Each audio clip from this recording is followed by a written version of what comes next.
সুপ্রিয় দর্শক শ্রোতা, আত্রাই আগুমান ফিচারি চ্যানেল পক্ষ থেকে আপনাদের সবাইকে স্বাগত। তো সুপ্রিয় দর্শক শ্রোতা, আজকে আপনাদের দেখাবো বস্তায় আদা চাষের জন্য মাটি প্রস্তুত সহ সম্পূর্ণ A to Z আপনার পদ্ধতিগুলো। তো ইতিপূর্বে আমরা দেখিয়েছি যে বস্তায় আদা চাষের জন্য কীভাবে মাটি প্রস্তুত করতে হয়, কীভাবে কী কী উপকরণ দিতে হয়। তো আমরা সব কিছু মিক্স করে আমরা কিন্তু ঢেকে রেখেছিলাম। তো আজকে আমরা 1 মাস পার হলো, মোটামুটি 32-33 দিনের মতো। তো আমরা 1 মাস পরে আমরা এই ঢাকনাটা খুলবো। আচ্ছা, ঢাকনাটা খোলার পরে আমরা কী কী করবো, তো A to Z আপনাদের দেখানো হবে যে আমরা 1 মাস রাখার পরে মাটির কী অবস্থা। এরপরে আমরা ঢাকনা খুলবো, খুলে তার উপরে আমরা পানি দিব, দিয়ে সম্পূর্ণ প্রসেস বস্তা করা সহ সম্পূর্ণ A to Z আপনাদের সামনে আমরা ডে বাই পার্ট নিয়ে আসতেছি। আপনারা স্কিপ না করে সম্পূর্ণ ভিডিওগুলো দেখবেন। তো আপনাদের যারা নতুন বিজ্ঞানীয়ার তাদের জন্য এই ভিডিওটি, আজকের ভিডিওটি খুবই গুরুত্বপূর্ণ। যারা বস্তা আদা চাষ সম্পর্কে এখনও সংকটে আছেন, তো তারা স্কিপ না করে সম্পূর্ণ ভিডিওটি দেখুন। ইনশাল্লাহ আপনার ভিতরে আর কোনো সন্দেহ থাকবে না, সন্দেহ প্রশ্ন সব দূর হয়ে যাবে ইনশাল্লাহ। তো স্কিপ না করে সম্পূর্ণ ভিডিওটি দেখুন।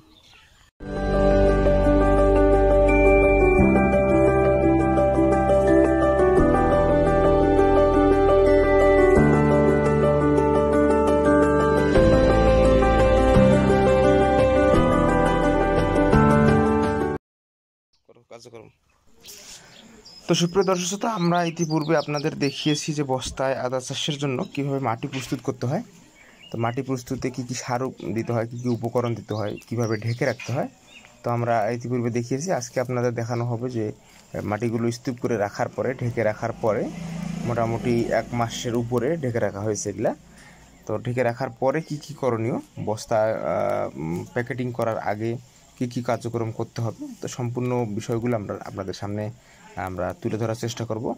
আমরা সবসময় চেষ্টা করি যে আসলে আমাদের ভিডিওগুলো দেখে যেন নতুন উদ্যোক্তারা শিখতে পারে কোনো কিছু। আমরা প্রত্যেকটা বিষয়ে আমরা চাই যে আপনাদের যেন কোনো মনে কোনো সংকোচ না থাকে, সংশয়, আপনারা যেন পরবর্তীতে যেন প্রশ্ন করতে না হয় আপনাদের। তো এই জন্য আমরা চেষ্টা করি ভিডিওগুলো একটু বড় হয় আমাদের। তো এই জন্য আমরা চেষ্টা করি যে একটু বড় হলেও সম্পূর্ণ বিস্তারিত আপনাদের সামনে তুলে ধরার চেষ্টা করি।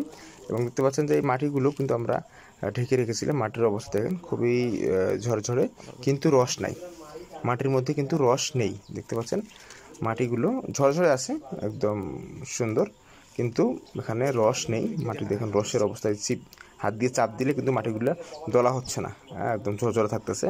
এর কারণ হচ্ছে যে যদি রস থাকে তাহলে মাটিগুলো হাত দিয়ে চাপ দিলে আপনাদের একটু শক্ত হয়ে থাকবে।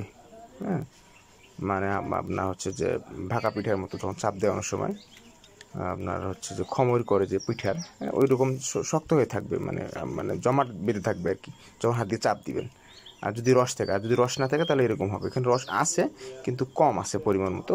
কিন্তু বর্তমানে যে টেম্পারেচারের অবস্থা আমাদের দেশে, বাংলাদেশে, তো সেই টেম্পারেচারে আপনার সরাসরি আমরা এই মাটিটাকে দিয়ে, ইতিপূর্বে আমরা করেছি যে মাটি দিয়ে তারপরে আমরা পানি দিব বস্তার মধ্যে। তো এবার একটু ওয়েদারজনিত কারণে আমাদের কিছু চেঞ্জেস চলে আসছে আমাদের প্রোগ্রেসের মধ্যে। তো এই বিষয়গুলো আপনাদের দেখাবো যে পানিটা আমরা আগে দিব না পানিটা পরে দিব। তো এই বিষয়গুলো আসলে সবসময় এক ধরনের নিয়ম চলে না। এই জন্য অবস্থা বুঝে, ওয়েদারের সঙ্গে ওয়েদারের কন্ডিশন বুঝে আপনার কিছু নিয়মকানুনগুলো চেঞ্জ করতে হয়। তো এই জন্য হচ্ছে আপনার এবার একটু কিছু চেঞ্জেস আসবে। তো সুপ্রিয় দর্শক শ্রোতা, দেখতে পাচ্ছেন যে আমাদের এরকম একটু ছায়াযুক্ত জায়গায় আপনাদের নির্বাচন করতে হবে। সরাসরি রোদের মধ্যে, প্রচণ্ড রোদের কারণে বস্তাগুলো পুড়ে যাচ্ছে এবং রস থাকতেছে না। অনেক সময় অনেকেই আবার ফোন দিচ্ছেন যে ভাই গাছগুলো, অনেকেরই গাছ হলুদ হয়ে মারা যাচ্ছে। তো আমরা বিষয়গুলো পার্ট বাই পার্ট আলোচনা করতেছি। তো এখন দেখতে পাচ্ছেন যে আমরা মাটির উপরে কিন্তু রোপণের আগে কিন্তু পানি দিয়ে দিছি। মাটির স্তূপের মধ্যে কিন্তু আমরা মোটর দিয়ে পানি দিচ্ছি। বর্তমানে প্রচণ্ড রোদের কারণে মাটিগুলো একদম বালির মতো হয়ে গেছে, শুকনো মাটি ধুলার মতো হয়ে গেছে। এই জন্য আগে পানি দিতে হবে। আপনারা অনেকেই রোপণের পরে যারা পানি দিচ্ছেন তাদের সমস্যাটা হচ্ছে যে প্রচণ্ড রোদের কারণে পানিটা গরম হয়ে যাচ্ছে এবং নিচের মাটিটা সহ গরম হয়ে যাচ্ছে রোদের কারণে, রোদের তাপে। তারপরে আপনার গাছটার যে শেকড়গুলো থাকতেছে এই প্রচণ্ড গরম পানির কারণে শেকড়গুলো ক্ষতিগ্রস্ত হচ্ছে এবং গাছ যেগুলো বের হচ্ছে ওগুলো হলুদ হয়ে মারা যাচ্ছে। তো এই জন্য পানিটা দেওয়ার সিস্টেমটা একটু চেঞ্জ করতে হবে। এবং দেখতে পাচ্ছেন যে আমরা পূর্বে যেভাবে প্রস্তুত করেছিলাম মাটিগুলো সম্পূর্ণ সার A to Z আমরা দিয়েছি। আপনারা যারা আমাদের পূর্ববর্তী ভিডিওটি দেখেন নাই কীভাবে বস্তায় মাটি কীভাবে প্রস্তুত করতে হয়, কী কী সার দিতে হয়, তো আপনারা চাইলে আমাদের পূর্ববর্তী ভিডিওটি দেখতে পারেন, অথবা আমরা ডিসক্রিপশনে পূর্ববর্তী ভিডিও লিঙ্কটা দিয়ে দেবো মাটি প্রস্তুতের। এবং দেখতে পাচ্ছেন এখানে আমরা কিন্তু জাস্ট অতিরিক্ত করে এবার শুধু কেঁচো কম্পোস্ট সার অ্যাড করতেছি। এটি আমাদের নিজস্ব ফার্মে উৎপাদিত, আমাদের নিজস্ব কেঁচো কম্পোস্ট আমরা নিজেরাই উৎপাদন করি। তো আমাদের নিজস্ব ফার্মে উৎপাদিত কেঁচো কম্পোস্ট সার আমরা জাস্ট একটু বাড়তি অ্যাড করতেছি। ইতিপূর্বে আমরা ওখানে গোবর সার, ছাই, রাসায়নিক সার, MOP, DAP, কিছু দানা বিষ এগুলো আমরা অ্যাড করেছিলাম ইতিপূর্বে। তো এবার আমরা জাস্ট এখন প্যাকেটিং করব। প্যাকেটিংয়ের পূর্বে শুধুমাত্র অল্প কিছু পরিমাণ আমরা কেঁচো কম্পোস্ট পরিমাণ মতো এখানে অ্যাড করব প্রতিটি বস্তায়। আগে দেখতে পাচ্ছেন যে মাটিগুলোকে আমরা সবগুলো একসঙ্গে আপনার মিক্স না করে যতটুকু করে প্যাকেটিং করব ততটুকু করে আবার কাটতেছি, কেঁচো কম্পোস্ট সার দিয়ে আবার কাটতেছি। আপনাদের যদি ছাই অ্যাভেলেবেল থাকে সেক্ষেত্রে আপনারা ছাইটা দিতে পারেন। এখানে ছাই কিন্তু প্রাকৃতিক জীবাণুনাশক এবং এটি পুষ্টিরও কাজ করে। এটা প্রোটিন সমৃদ্ধ একটি উপকরণ। আপনারা যদি ছাই অ্যাভেলেবেল হয়ে থাকে অবশ্যই খড়ের ছাই দিতে হবে। এখানে কাঠের ছাই, ঘষির ছাই এগুলো চলবে না। খড়ের ছাইয়ের মধ্যে প্রোটিন থাকে। আপনারা কেঁচো কম্পোস্টের পাশাপাশি ছাইটা দিতে পারেন। আমরা ইতিপূর্বে পর্যাপ্ত পরিমাণ ছাই দিয়েছি, সেজন্য আমরা বাড়তি আর ছাই অ্যাড করতেছি না। দেখতে পাচ্ছেন যে আমরা পুরো স্তূপ থেকে মাটিগুলো আলাদা করে নিচ্ছি এবং এখানে কেঁচো কম্পোস্ট সার দিচ্ছি এবং এটা ভালো মতো মিক্সড করে নিচ্ছি। দেখতে পাচ্ছেন যে প্রচণ্ড রোদের কারণে কিন্তু আমরা স্তূপ করে ঢেকে রেখেছিলাম, তারপরও মাটি একদম বালির মতো একদম ঝরঝরে হয়ে গেছে, মানে রস একেবারেই নেই।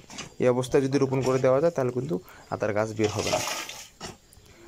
তো এই জন্য আমাদের রস দিতে হবে এবং এর পরবর্তী ভিডিওতে আমরা সম্পূর্ণ বিষয়গুলো দেখাবো। দেখতে পাচ্ছেন যে আমরা আসলে অনেকেরই সন্দেহ, অনেকেই ফোন দিচ্ছেন যে ভাই কীভাবে মাটি দিব এবং কতটুকু পরিমাণ মাটি আমরা প্রতি বস্তায় দিব, এই বিষয়গুলোর জন্য ফোন দিচ্ছেন বারবার। তো আমরা আপনাদের বলি যে আপনারা আমাদের সম্পূর্ণ ভিডিওগুলো দেখবেন, না টেনে স্ক্রিপ্ট না করে। আপনাদের আর বাড়তি কোনো প্রশ্ন করতে হবে না, প্রশ্ন থাকবে না, মানে সব মনের মধ্যে যা প্রশ্ন আছে সব প্রশ্ন দূর হয়ে যাবে। দেখতে পাচ্ছেন যে আমরা মাটি এইরকম একটা গামলা, অনেকেই গামলা বুঝে না, আমাদের আঞ্চলিক ভাষায় বাঁশের তৈরি যেটা ডালি, অনেকে ডালি চিনে না, ওই জন্য আমরা সরাসরি দেখাই দিচ্ছি। এইরকম একটা পাত্রের মধ্যে আপনারা মাটি নেবেন। এরকম দেখতে পাচ্ছেন যে আমরা 2 পাত্র মাটি দিচ্ছি। 2 পাত্র মাটি দিলে কিন্তু অনেক বেশি হয়ে যাচ্ছে, সেই জন্য আমরা দেখতে পাচ্ছেন যে 2 পাত্র মাটি দিচ্ছি। এক বস্তায় কিন্তু পরিপূর্ণ হয়ে গেছে, এত মাটির প্রয়োজন নেই বস্তায় আদা চাষের জন্য, এত মাটির প্রয়োজন। আমরা দেখতে পাচ্ছেন একটু কমাই নিলাম, হাফ পাত্র আমরা কমিয়ে নিলাম। তার মানে হচ্ছে এরকম গামলা দিয়ে 1.5 গামলা মাটি দিলেই না।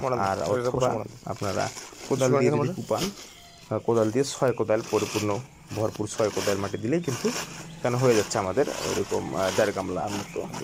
এটুকু মাটি কিন্তু এনাফ, মোটামুটি 1.5 গামলা মাটি দিলেই আমরা এনাফ দিয়ে এরকম করে সুন্দর করে উপরে দেখবেন যে যেগুলা মাটি দলা পাকা রয়েছে সেগুলো আপনারা হাত দিয়ে তুলে দেবেন। তো এইভাবে তুলে দিয়ে এভাবে রেখে দিতে হবে। এবং গামলাগুলো দেখতে পাচ্ছেন এই আনুপাতিক হারে, যারা একেবারেই চিনতেছেন না গামলা কি ডালি কি, তাদের জন্য এই ভিডিওটি। আপনারা দেখতে পাচ্ছেন সরাসরি, আমরা চাই যে সরাসরি আপনারা একদম সরাসরি দেখে শিখেন। মুখের কথায় আপনারা অনেকেই বুঝতে পারেন, অনেকে পারেন না। যারা গ্রামাঞ্চলে তারা বুঝে বিষয়গুলো অল্পতে, আর যারা শহর থেকে করতেছেন ছাদের মধ্যে, তারা বিষয়গুলো একটু বুঝতে কঠিন হয়ে যায়। তাদের জন্য আমরা সরাসরি একেবারে ফিল্ডে নিজেরাই গামলা কতটুকু দিচ্ছি এই সব সম্পূর্ণ বিষয়গুলো দেখাচ্ছি, যাতে আপনারা দেখেও করতে পারেন। তো আপনাদের এরপরেও যদি কোনো প্রশ্ন, সংশয়, সংকোচ থাকে, আপনারা নির্দ্বিধায় আমাদের স্ক্রিনে দেওয়া নাম্বারে আপনারা কল করতে পারেন। এবং যাদের আপনাদের আদার বীজের প্রয়োজন, এখনও যারা রোপণ করেন নাই, আমাদের কাছ থেকে আপনারা ভালো মানের আদার বীজ সংগ্রহ করতে পারেন। এবং একটা বিষয় মনে রাখেন, আদার বীজের ব্যাপারে আমরা সবসময় বলি যে ভালো সোর্স থেকে ভালো মানের বীজটা সংগ্রহ করুন। আপনারা কিছু টাকা বাঁচানোর জন্য আপনারা সাময়িক কম দামের যে বীজগুলো ক্রয় করেন বাজার থেকে, এইগুলাতে কিন্তু আপনারা নিজেরাই ক্ষতিগ্রস্ত হবেন। এই জন্য আপনারা ভালো সোর্স থেকে ভালো মানের বীজটা সংগ্রহ করতে হবে আপনাদের। দেখতে পাচ্ছেন যে মাটির স্তূপটা, আমরা একটা নড়ি দেখতে পাচ্ছেন যে এই মাপের আপনারা মাটি দিতে পারেন। বস্তার মধ্যে অর্ধেকের সিমেন্টের বস্তায় অর্ধেকের একটু বেশি। হাত দিয়ে যদি আপনারা দেখতে পাচ্ছেন, আপনাদের বোঝানোর সুবিধার্থে আমরা মাটি একদম হাত দিয়ে মেপে দেখাচ্ছি যে এক হাতের একটু কম, এক হাতের একটু কম যে উচ্চতাটা, হ্যাঁ নড়ি দিয়ে আমরা দেখালাম, এক হাতের একটু কম উচ্চতা। এই উচ্চতায় আপনারা এইভাবে মাটিটাকে এখানে তৈরি বস্তার মধ্যে দিবেন। এরকম উচ্চতায় আপনারা যদি এক হাত দিতে চান সর্বোচ্চ এক হাত দিবেন। মাটির বস্তার উচ্চতা সর্বোচ্চ এক হাত হবে, হ্যাঁ এটা দিলেই এনাফ হয়ে যায়, এর বেশি প্রয়োজন হয় না। হ্যাঁ, এবং হচ্ছে যে আপনাদের দেখতে পাচ্ছেন এরকম একটা নড়ি দিয়ে। আর একটা বিষয় হচ্ছে যে ছিদ্র করতে হয়। অনেকে বলে যে ভাই কীভাবে ছিদ্র করবো, কতটুকু ইঞ্চি ফুটো করবো, হ্যাঁ ছিদ্র করবো, এই জন্য আপনার দেখাতে যে কোনো একদম বিষয়টা বস্তায় আদাসের প্রযুক্তি একদম সহজ একটা প্রযুক্তি।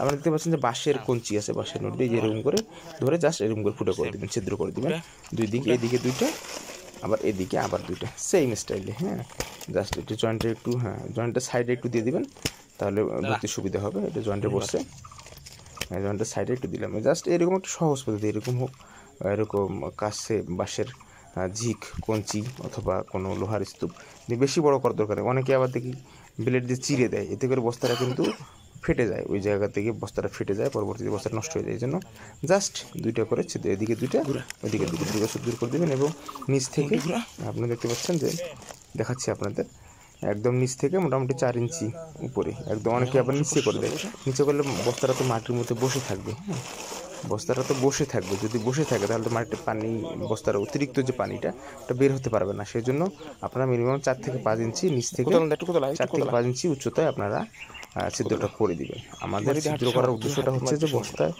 আদা চাষের জন্য বস্তার মধ্যে আদাটা হচ্ছে একটা সেন্সিটিভ বিষয়। এটা আপনার খুব বেশি রোদও সহ্য করতে পারে না, খুব বেশি পানি সহ্য করতে পারে না। যেন প্রয়োজনে অতিরিক্ত পানি আমরা বের করে দিতে পারি। এখন তো বের করে দেওয়া সম্ভব না, যাতে অটোমেটিকলি ন্যাচারালি বের হয়ে যায়। সেই জন্য আমরা ওখানে দুই দিকে দুটো করে 4টা ছিদ্র করে দিলাম। এটার কারণটা হচ্ছে এটাই যে অতিরিক্ত পানিটা ওখানে জমে না থেকে, অনেক সময় জমে থাকলে আদায় পচন রোগ চলে আসে এবং হলুদ হয়ে মারা যায়। এই জন্য আমরা ছিদ্র করে দিলাম যাতে অতিরিক্ত পানিটা ওখান থেকে বের হয়ে যায়। এটা হচ্ছে আপনার ব্যাপার। হ্যাঁ, তো দেখতে পাচ্ছেন যে এরকম আমরা বস্তার মধ্যে মাটির বিষয়টা হচ্ছে যে এরকম গামলাতে করে 1 গামলা ফুল এবং আরেকটা হচ্ছে হাফ গামলা দেখানো হচ্ছে, যে এটা ফুল গামলা, একটা হাফ গামলা, 1.5 গামলার যেটা বিষয়টা, এটা হচ্ছে আপনাদের সুবিধার্থে এটা বলা হচ্ছে, দেখানো হচ্ছে। অনেকেই হচ্ছে যে বুঝে না, গামলাও চিনে না, এটা আপনার গামলাটা সরাসরি আমরা দেখা দিচ্ছি। এইভাবে 1.5 গামলা করে মাটি দিলে এনাফ সর্বোচ্চ। আর যদি সিমেন্টের বস্তাগুলো হয় সেক্ষেত্রে আপনার 1 গামলার একটু বেশি দিলেই এনাফ।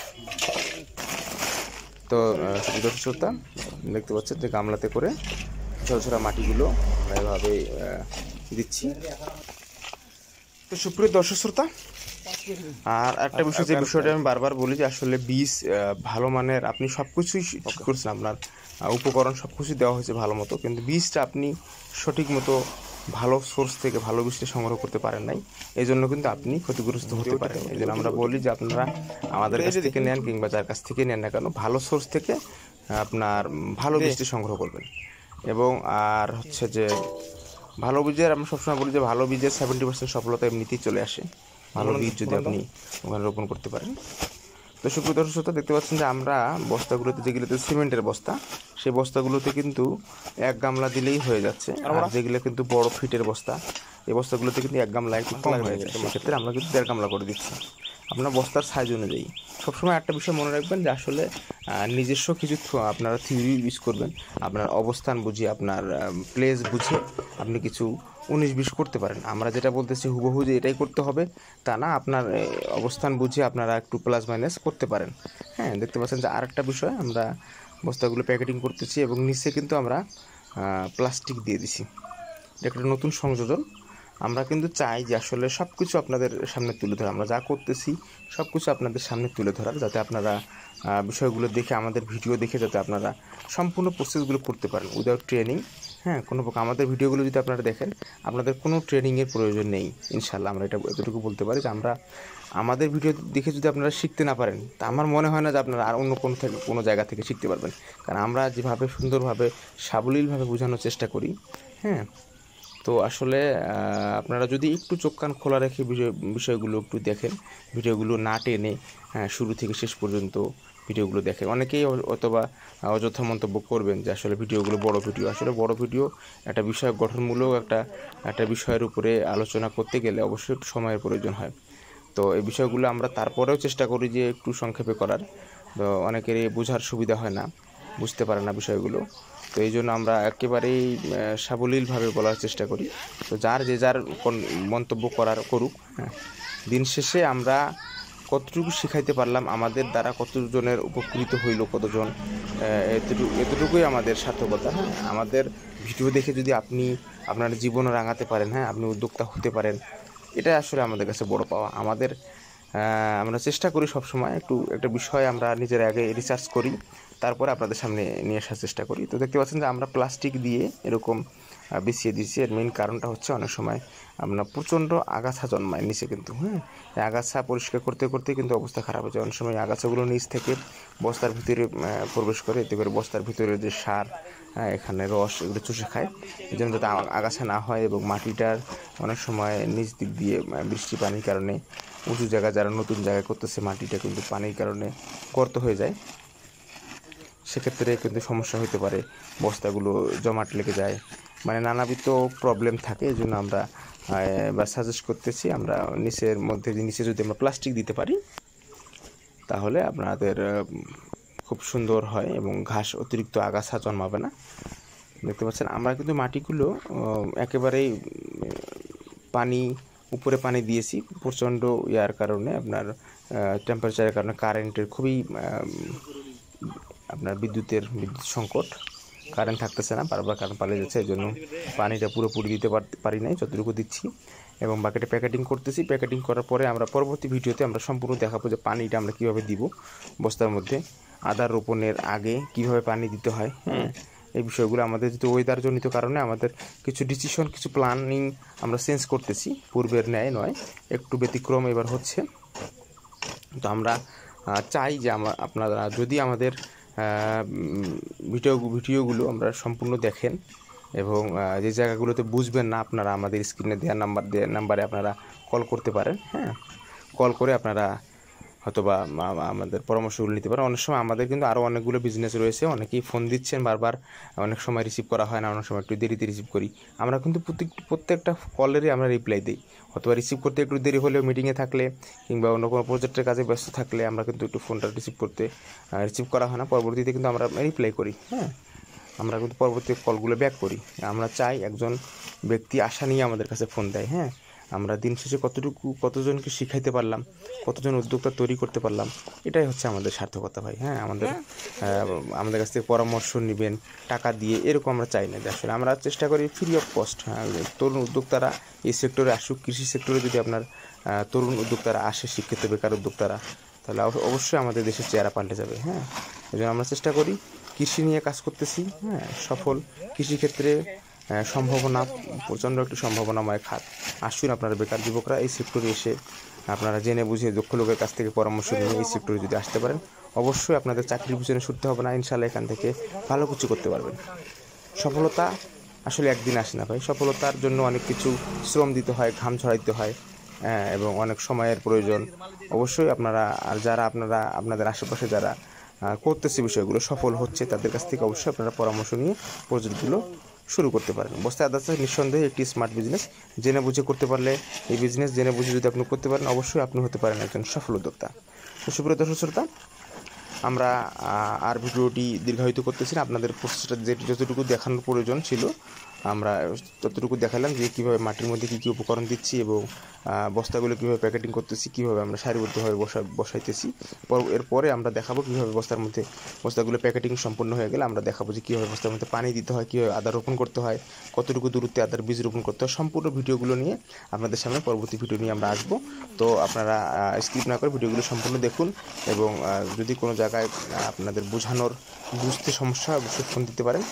এবং আপনাদের যদি বস্তা আদা চাষ সম্পর্কে যে কোনো তথ্য পরামর্শ জানানোর থাকে, আমাদেরও অনেক সময় বলতে কিছু ত্রুটি থেকে যায়। আপনারা যদি মিস্টেক হয়ে যায় সেই জায়গাগুলো আপনারা আমাদের ফোন দিয়ে আমাদেরকেও জানাইতে পারেন। হ্যাঁ, তো সুপ্রিয় দর্শক শ্রোতা, আরেকটা বিষয় বারবার বলবো যে অবশ্যই ভালো মানের বীজ আপনারা ভালো সোর্স থেকে সংগ্রহ করুন, খামারে সফল হন। এবং এই বস্তাগুলো প্লাস্টিক দিয়ে সুন্দরভাবে আমরা সারিবদ্ধভাবে রেখে দিচ্ছি। তো আপনারা আমাদের কাছ থেকে বীজ নিতে চাইলে আমাদের স্ক্রিনে দেওয়া নাম্বারে আপনারা কল করতে পারেন। আপনারা কল করে এই নাম্বারে আপনারা অর্ডার করতে পারেন। আমরা সারা বাংলাদেশে আদার বীজ, ভালো মানে আদার বীজ, বাড়ি টু আদার বীজ সাপ্লাই দিচ্ছি। তো সবাই ভালো থাকুন, সুস্থ থাকুন, সবাইকে ধন্যবাদ।